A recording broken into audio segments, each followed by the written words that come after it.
Hallelujah, hallelujah. प्रभु की तारीफ हो। आप सभी को जय मसीह की। वर्शिपर कौन होते हैं? वर्शिपर वो होते हैं जो परमेश्वर की हजूरी को स्वर्ग से इस पृथ्वी पर ले आते हैं। भजन संहिता 22:3 में लिखा है, परंतु है तू जो इज़राइल की स्तुति के सिंहासन पर विराजमान है, तू पवित्र है। हालेलुया। परमेश्वर पवित्र है और उसमें बुराई कुछ भी नहीं। हालेलुया। परमेश्वर का वचन कहता है कि परमेश्वर इज़राइलियों की स्तुति के सिंहासन पर विराजमान है। अब इज़राइली कौन है? इज़राइली वह लोग हैं जो परमेश्वर के चुने हुए हैं, वह परमेश्वर की कौम है। जब एक व्यक्ति अपने पापों को मान लेता है और यीशु मसीह को अपना उद्धारकर्ता ग्रहण करता है और प्रभु यीशु मसीह से कहता है कि हे प्रभु, मुझे अपने लहू से धो दे और मुझे शुद्ध कर, तो वह परमेश्वर की प्रजा कहलाता है। और प्रभु का वायदा है कि वह अपनी प्रजा की स्तुति के सिंहासन पर विराजमान है। हालेलुया। परमेश्वर का वचन कहता है कि वर्शिपर्स वो होते हैं जो परमेश्वर के दिल के करीब होते हैं। जिस प्रकार परमेश्वर ने अपने दास दाऊद के विषय में कहा कि दाऊद, मुझे मेरे मन का व्यक्ति मिल गया है। Hallelujah, hallelujah. परमेश्वर ने दाऊद के विषय में कहा कि मुझे मेरे मन का व्यक्ति मिल गया है।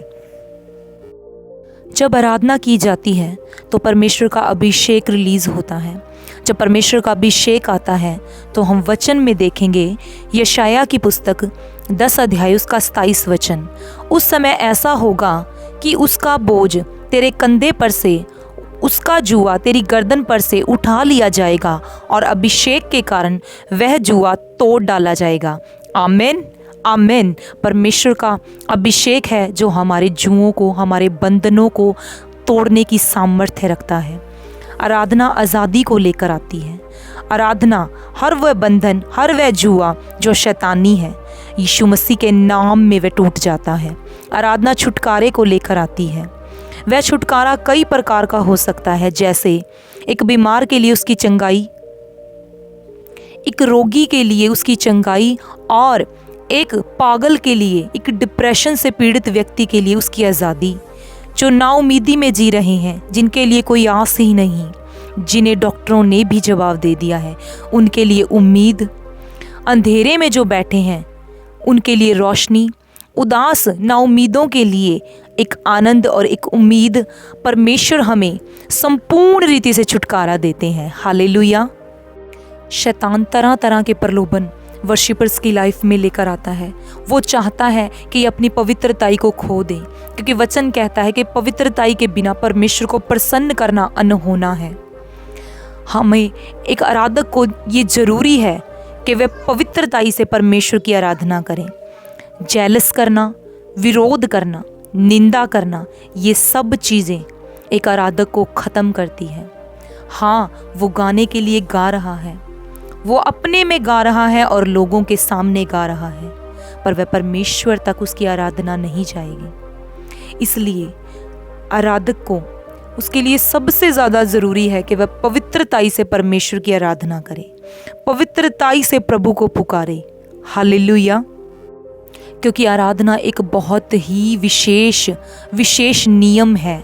विशेष हमारे लिए आराधना बहुत ही बड़ी कुंजी है, क्योंकि वचन कहता है आराधना हमारे छुटकारे को रिलीज़ करती है।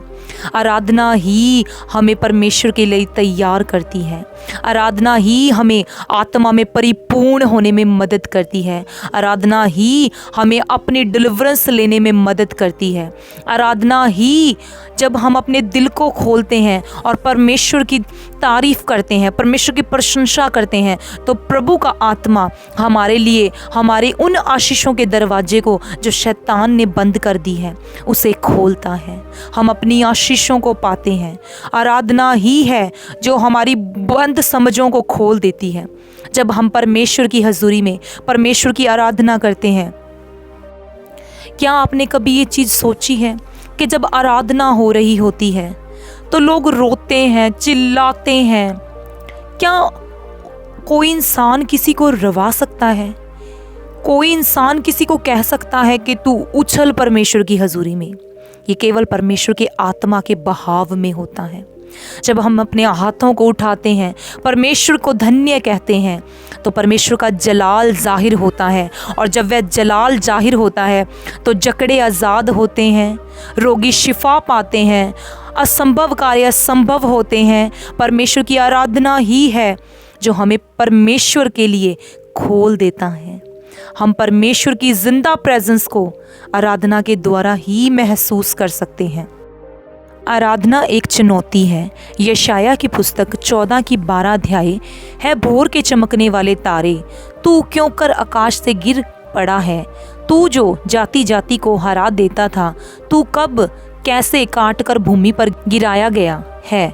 तू मन में कहता तो था कि मैं स्वर्ग पर चढ़ूंगा, मैं अपने सिंहासन को ईश्वर के तारागण से अधिक ऊंचा करूंगा और उत्तर दिशा की छोर पर सभा के पर्वत पर विराजूंगा। ये भोर का चमकने वाला तारा कौन है? किसके विषय में बाइबल हमें बता रही है? जिसे आज हम शैतान कहते हैं, क्या वो शुरू से शैतान था?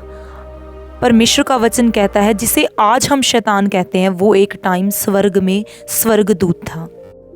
वो एक स्वर्गदूत था, वह एक आराधक था। वचन कहता है कि परमेश्वर ने उसके परों में संगीत को डाला था। जब वह चलता था तो सारंगियों की आवाज़ उसके चलने से प्रकट होती थी। पर उसने अपने मन में परमेश्वर के तुल्य होने की इच्छा रखी। परमेश्वर का वचन हमें बताता है यशाया 14 की 14 में, मैं मेघों से भी ऊंचे ऊंचे स्थानों के ऊपर चढ़ूंगा, मैं परम प्रधान के तुल्य हो जाऊंगा, परंतु तू अधलोक में उस गड्ढे की तह तक उतारा गया। जब परमेश्वर के स्वर्गदूत लूसीफर ने कहा कि मैं परमेश्वर के तुल्य हो जाऊंगा, तो वचन कहता है कि परमेश्वर ने उसे स्वर्ग से नीचे फेंक दिया। जब वह नीचे फेंक दिया गया तो परमेश्वर ने इंसान की रचना की। परमेश्वर का वचन हमें बताता है कि परमेश्वर ने इस धरती पर फूल, पेड़, पौधे, जीव जंतु, हर एक चीज़ को बनाया। परमेश्वर ने अपने शब्द से पूरी सृष्टि की रचना की। दिन को रात से अलग किया, सूरज, चंद्रमा, तारागण, परमेश्वर ने हमारे लिए सब कुछ बनाया। केवल एक मनुष्य ही है जिसे परमेश्वर ने अपने हाथों से बनाया है। केवल मनुष्य ही ऐसा प्राणी है जिसे परमेश्वर ने अपने हाथों से बनाया। परमेश्वर ने उसे अपने स्वरूप पर बनाया। परमेश्वर ने इंसान को इसलिए बनाया कि वह परमेश्वर के साथ संगति करे, परमेश्वर के साथ संगति करे और परमेश्वर की आराधना करे। पर शैतान ये कभी भी नहीं चाहता। क्या आपने कभी ये सोचा है कि जब एक आराधक आराधना करता है तो परमेश्वर की हजूरी आती है, पर जब वह परमेश्वर के कामों से बाहर होता है तो शैतान उसे घेर लेता है, वह बीमारी में जाता है। क्योंकि वचन कहता है कि शैतान खुद एक आराधक था और वह हर एक आराधना करने वाले से घृणा रखता है।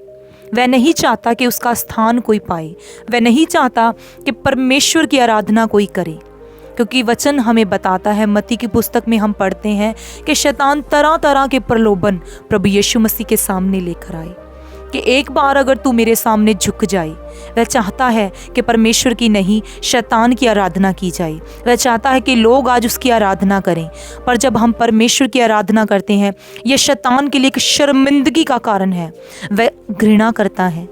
जितने आराधना करने वाले लोग हैं, वह परमेश्वर के जितने करीब हैं, शैतान उतनी ही ज़्यादा उनसे घृणा करता है। वह उन्हें फंसाने के लिए उनके सामने तरह तरह के प्रलोभनों को लेकर आता है। वह उनके सामने गलत आकर्षणों को रखता है। शैतान हमारी कमज़ोरियों को देखता है। वह देखता है कि अगर कोई यूथ प्रभु की आराधना कर रहा है तो उसके सामने लड़के या लड़की का प्रलोभन रखना, धन का लोभ रखना, लालच का फैलाव, वो तरह तरह के प्रलोभन उनके सामने खड़ा करता है कि ये उसमें फंस कर गिर जाए। परमेश्वर का वचन कहता है कि मैं तुम्हें तुम्हारे अंदर से पत्थर के हृदय को निकाल कर तुम्हें मांस वाला हृदय दूंगा। जब हम आराधना करते हैं, परमेश्वर का वचन कहता है कि उसकी हजूरी में पहाड़ मोम की नाई पिघल जाते हैं। जब हम आराधना करते हैं, हमारे दिल पिघल जाते हैं, हमारी मैं ख़त्म हो जाती है और हम खुद को परमेश्वर के सामने सरेंडर करते हैं और फिर अपनी दृढ़ लड़ाइयों के अंत को देखते हैं यीशु मसीह के सामर्थी नाम में। आमीन, आमीन, आमीन।